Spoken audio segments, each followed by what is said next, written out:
Hi guys, welcome to my YouTube channel. I am Denmark Aranas, a postgraduate medical intern. I basically provide informative videos to medical students, and also I would like to give aspiring Filipino physicians an idea of what a med student usually tackle in med school. If you find these videos helpful, please don't forget to hit the like button and subscribe to my channel and click the notification bell to be updated for my new videos that I'll be uploading every week. For today, I will be discussing the clinicopathologic correlation of cirrhosis. Cirrhosis is a late stage of scarring of the liver. This is caused by many forms of liver diseases and conditions, namely hepatitis and chronic alcoholism. Each time the liver is injured, it tries to repair itself. In the process, scar tissue forms. And as the cirrhosis progresses, more and more scar tissue forms, making it difficult for the liver to function. And an advanced cirrhosis would be life-threatening. So it is very important for us to really understand what cirrhosis is. I would like to shout out to Brylle Turalba for helping me out in creating this CPC. I'll be discussing each of these sections one by one. So let's start. Important risk factors that we have to consider in the formation of cirrhosis would be chronic alcoholism and chronic viral hepatitis, such as viral hepatitis B and C. This now would lead to damage to the liver, and it would trigger inflammation and fibrosis. The chronic scarring and damage would ultimately lead to cirrhosis, and cirrhosis would lead to increased resistance to intrahepatic blood flow, and that would ultimately lead to portal hypertension. And it would also decrease functional liver tissue or liver mass, and that would lead to hepatic dysfunction. As for the uh, portal hypertension, we'll be discussing it later in detail, but it would lead to portosystemic shunt, congestive spleen, increased nitric oxide release, okay? And for the hepatic dysfunction, this would lead to decreased albumin production and decreased detoxification, which would lead to increase in serum toxins, especially ammonia.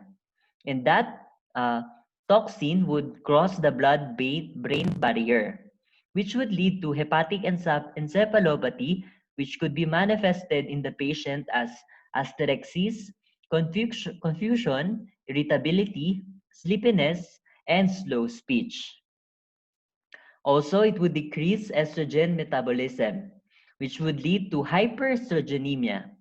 And this would be manifested in the patient as spider angiomata and testicular atrophy.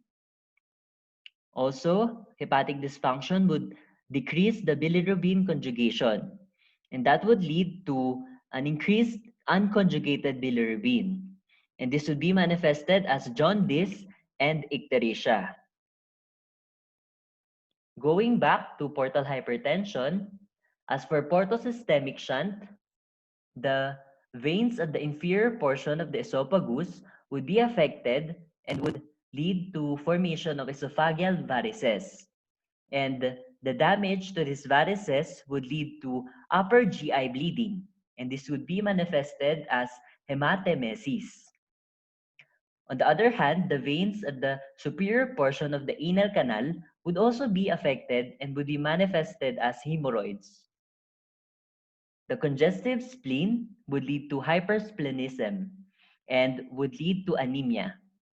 And this could be manifested as easy fatigability, weakness, and dizziness. The endothelial release of increased nitric oxide would lead to peripheral and splanchnic vasodilation. This now would lead to decreased systemic blood pressure, and that would activate the renin-angiotensin uh, aldosterone system and the sympathetic nervous system activation, which would be manifested as tachycardia. And furthermore, the sodium and water retention would occur, and there would be an increase in hydrostatic pressure and plasma volume expansion. That now would lead to the leakage of fluid into the interstitial spaces and cavities. If the fluid would be directed to the extremities, it could be manifested as leg edema, and at the genital area, for the male, it would lead to edematous scrotum.